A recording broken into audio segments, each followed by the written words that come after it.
So actually today I'm going to cover about the English grammar and punctuation usage. So it actually consists of series of lectures or series of topics which has to be looked into. Like for example, how to use the comma, in which context it has to be used in this way, how the independent or the dependent clauses are mixed. So there are certain topics. So it takes a series of sessions actually. So today I'll be covering the basic what are the different types of punctuations which are present, and then I'll continue with their usage in different clauses and phrases. So, and by the way, the source is that Purdue University. I took the data and took the resources from online writing lab, which is from Purdue University. I referred those resources actually. So just to add for everyone's information, that's one of the most credible and very usable and easy to use material on the web on English. Okay, so you may want to refer. Right. Please go ahead. So punctuations, what exactly are the punctuations? So the marks or the symbols such as comma, full stop, question mark, etc., which are actually used in a sentence to separate them or to either join them by clarifying the meaning are called as punctuation marks. So do we really need punctuation marks, or like how exactly are they going to help us? See, when we talk to a person, when we're actually conversing them, we use certain kind of pauses, we use certain kind of we take breaks, and we actually express our emotions like surprise or shock. We want to even elaborate certain things in different way.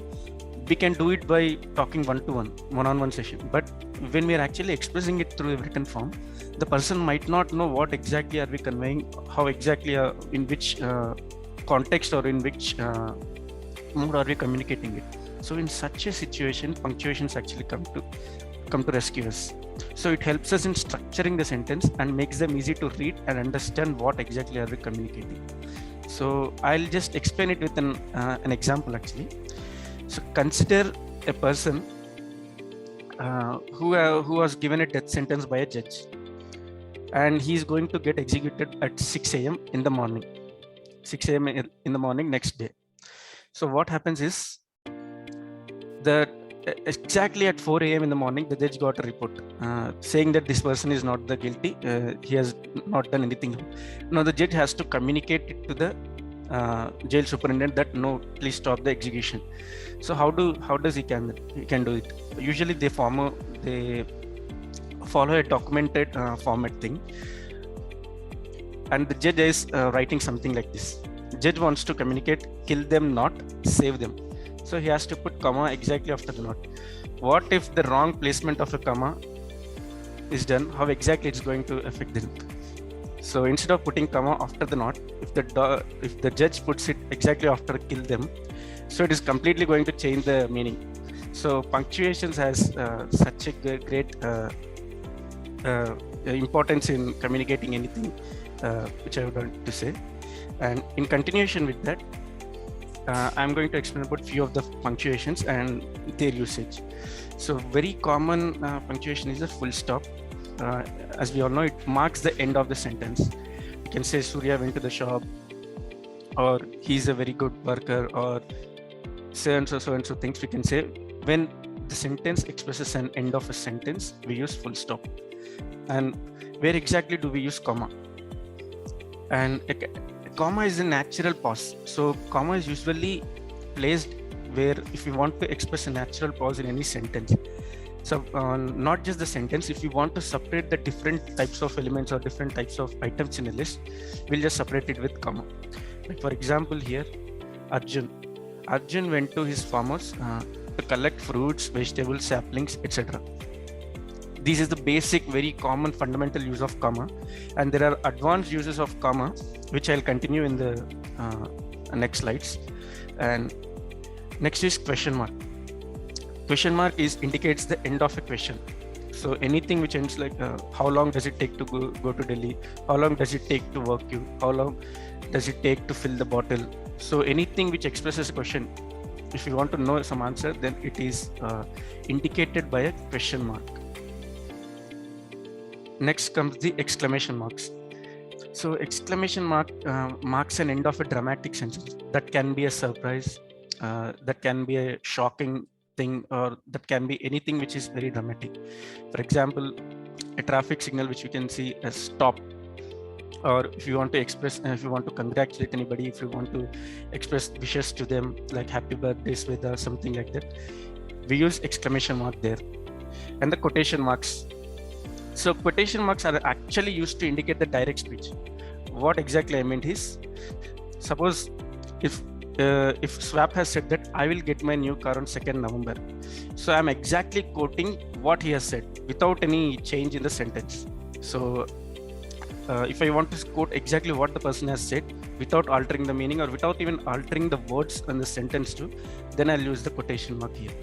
For example, I'll get my new car on 2nd November, said Swap. Who is taking this KKSS? Asked Shravan. So in such a situation, we'll use the quotation marks here. And parenthesis. So parenthesis actually has a different meaning. So whenever we use, if you want to emphasize a particular information about a person, suppose if I want to explain about a person, like he's a doctor or he's something, and if you want to say some extra information of that person and which has importance in the sentence. Say for example here, I'm saying I went to Chiranjeevi's house. If someone who doesn't know him, how can I express it? So I have to mention what the person is doing, because people identify other people with their work. So I'll mention here as film actor. So the information which is contained in the brackets actually are very important. So when an information is very important, or if you want to play an important emphasis on it, we use parentheses in such a situation. Yesterday was Diwali. What is yesterday? Is it a Monday? Is it Tuesday or something? So Thursday. So this information definitely has importance in the sentence. So in such a situation, we use the parentheses. And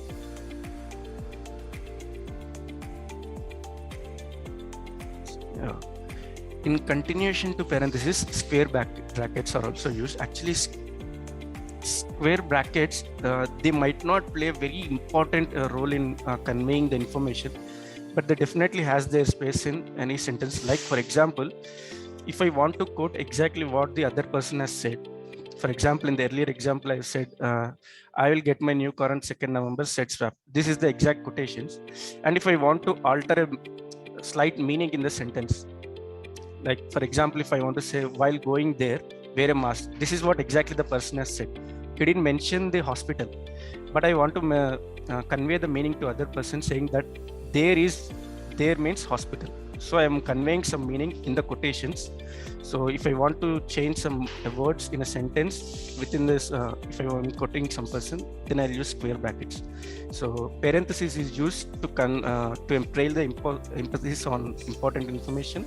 Likewise, square brackets is used within the quotations, and it has a different meaning too. And another one is slash. So slash is a very commonly used punctuation mark to replace or. So if I want to say he or she arrives, so instead of using or, I can simply use the slash. And it is very commonly used, we would have observed it in the dates, like 4th September 2021, 10th October 2022, something like that. We use slash to differentiate the date, day and year in that way. And next comes the hyphen. So hyphen is actually used to join the words which are syllables. What are syllables? Syllables is any word which contains a vowel sound, or any word which are usually like separated in such a way, like she is very self-confident. Actually, self-confident is single word, but they inherently are separate terms. In such a syllables place, we use self-confident, or he's going to be 10 years old tomorrow. In such a place, if you want to differentiate, if you want to separate the words, we use hyphen in such a situation. And yeah. So in continuation to that, there are actually dashes. Hyphen, dash and M dash has slightly small deviation in their usage, like how a hyphen is used to separate the words. Likewise, dash is actually used to indicate the range. The range can be different. can be the numbers, or it can be dates, or it can be years, or it can be distances from this place to that place. And how we can differentiate the hyphen and the end dash is, hyphen is smaller in size actually, and end dash is slightly a bit more length than hyphen end dash is. So how exactly we use it? He lived from 1969 to 1948. So if I want to mention a person's life duration, I'll use this. And if I want to mention about distance between two different places, etc., I'll use n dash this. And there is m dash also. So m dash is actually used to separate the sentences, or we can say it is also plays an important role in highlighting the emphasis or adding the emphasis to any sentence. So we would have seen in some of our non-detailed in school, we would have read some paragraphs about a particular story where important information in that paragraph are actually separated between those two dashes. Those are m dashes. And how do we differentiate between n dash and m dash? M dash is little more length than it's little more long than the n dash. So n dash size would usually be the size of capital N, and m dash size would usually be the size of capital M. So that is why it is called as n dash and m dash. So m dash is usually adds an emphasis or enhances the readability. So in particular paragraph, if you want to highlight some particular information to sentence, then we'll separate them with two dashes. Here, for example, he is Raju, my friend and my mentor. So I want to highlight the things, my friend and my mentor. So I highlight them by using the m dashes in such a situation. And another thing is ellipsis points here. So ellipsis actually, it is not very commonly used in English or in the regular terms, because ellipsis can be omitted by certain other punctuation marks, but still ellipses are used in novels, on certain different in news articles, etc. What it does is it indicates the omitted words, or it indicates a pause effect. Suppose the pause is a little more longer. Say for example, I walked into the shop, then bought a shirt. So here a normal comma cannot actually convey what exactly I'm communicating with the same emotion. So in such a situation, ellipsis plays a part. So that's why it is mainly used in novels or in any news articles in that way. Say, taking another example here, sorry, I took your book. So this definitely has a pause effect. So in such a situation where we can comma cannot play important role, we can use ellipsis in such a situation here. And in continuation to that, colon or semicolon. So colon is this thing, semicolon is this thing. So usually what these colons actually does is, when the pause effect, so whenever there is a pause effect, we use comma.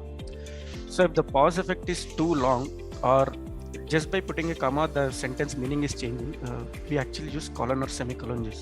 So colon, when it comes to colon, it is used to introduce things. So we would have seen many times that if we are actually reading a story in which there are certain conversations between some Raju, Ramesh or Suresh, something like that, we put a semicolon, we could colon to there, because it actually indicating that there is some introduction of some conversation happening there.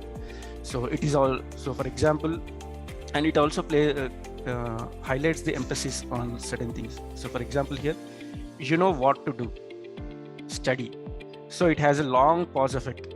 So a comma cannot help here. In such a situation, study a colon is used, and it also used to introduce things. So for example, I am saying I need to buy milk, bread and butter. So in such a situation, colon is used. And where exactly semicolon is used? So semicolon is actually used to join or to separate two or more sentences. So usually they are independent clauses or dependent clauses. So colon and semicolon, how we can actually separate them or isolate them from a regular comma is that semicolon or comma are primarily used to differentiate independent and dependent clauses. So I'll come to that independent and dependent clause in the next slides. So to join two or more sentences, or to separate them, or to replace them with conjunctions, we use semicolons. So for example, she calls it a two-wheeler, I call it a bike. So what exactly I'm doing is this, this is a independent sentence because it has a subject and it has a verb. So it has a subject and it has a verb, and I want to highlight this the first independent sentence. So if you can observe, there are two independent sentences here. She calls it a two-wheeler. It has a subject and it has verb, and the second one also, it has a subject and it has a verb. So there are two independent clauses. So when there are two independent clauses, we cannot put a comma, because comma cannot add any meaning to when we are joining two independent clauses. So if either we want to use a comma, we have to continue a conjunction along with the comma. So if there is no conjunction which cannot be applied here, we use semicolon. So instead of using a comma with a conjunction, we use semicolon. So another example is that my teacher is the best. Semicolon, she always helps me. So there are two independent clauses here. My teacher is the best. It is one independent clause, and she always helps me. It is an independent clause. So they can stand alone. What exactly independent clause does is, without even needing another dependent sentence, they can stand alone. So in such a situation, we use semicolon because comma does not add meaning. And another important use, we can use it like, suppose if I want to say, I want to travel to Agra, Uttar Pradesh, Mumbai, Maharashtra. I cannot put comma in every city, every place, because Agra is in Uttar Pradesh. So what I am saying exactly is, I'm mentioning about a city in a state like Mumbai, Maharashtra, Tanjavur, Tamil Nadu, Araku, Vizag. So I'm actually highlighting city and the state. So I cannot use the comma in everywhere. So what I do is, I use comma if I am separating the information of city within this state, and I'm separating it from the other city with other state. So in such a situation, semicolon is used. I will talk about more examples of semicolon and colon in the coming slides. So I'll move on to the next slide here.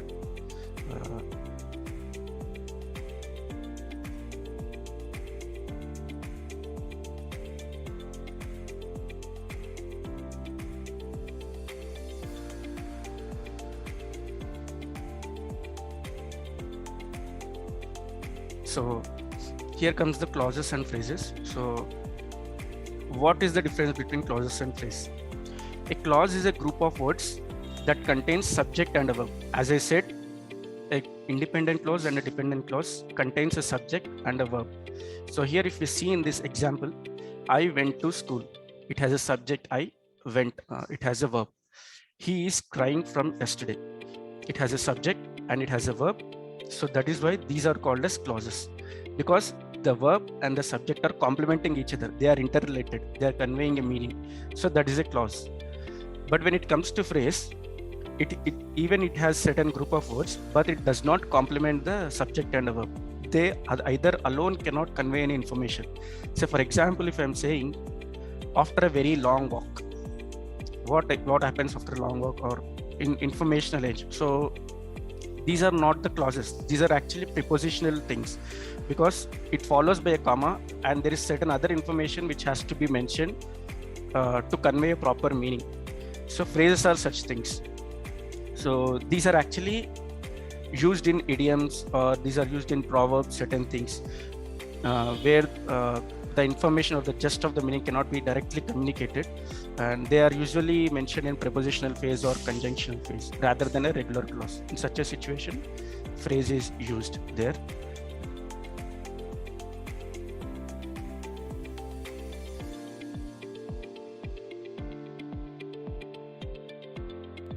So now I'll talk about independent clause and the dependent clause. So I've been talking about the clauses now. So independent clauses, as I said, a clause which consists of a subject and a verb, which can stand alone, which makes a complete sentence. Suppose if I am saying Surya plays badminton, or Shravan is a good dancer. So here actually I'm communicating what that noun or what the subject is doing, what they can do. So it can stand alone. It does not require any additional sentence or any additional conjunctions or adverbs to complete the meaning, because it either can stand alone without any dependent sentence. So that is called as independent clause. When it comes to dependent clause, it has a subject. Definitely it has a subject, it has a verb, just like the independent clause, but they cannot stand alone. they definitely need the help of a conjunction or an adverb or another sentence. Say, for example, although Surya was a badminton player, it has stopped there. It is not communicating any meaning. There has to be something else to complete this prepositional phrase. So it is not completing the meaning of the sentence. See, for example, here I said Surya plays a badminton. It completes a meaning. It can stand alone, but this cannot stand alone. It has to be supported by an extra clause. So in such a situation, that is called as dependent clause. So usually dependent clauses are followed by adverbs, or they're followed by another independent clause or some other conjunction. So I'll talk about it in the coming slides. And say, for example, another example. So here I've said Shravan is a good dancer, which is communicating what the verb, what the noun does, what the subject does. Here, because Shravan is a good dancer, it has ended there. It actually has to convey some more meaning. So which is not done here yet. So definitely it needs the support of a coming or the another sentence, which has to be constructed here to communicate the proper meaning. So those are called as dependent and independent clauses. So as I said in the first slide, that comma has a special usage in any sentence. Usually we write mails to our clients, we communicate certain things in that way. So we actually use so many independent clauses and so many dependent clauses in our mails usually. So knowing about how to use the comma is very, very important, because it can change the meaning completely, which I'll talk in the coming slides. So to give you a quick snapshot of how exactly commas are used, I'll talk about three important things here. So the extended rules of using commas. So in addition to what I have talked about commas in the beginning, there are certain extended rules for commas. I'll talk about a chunk of it.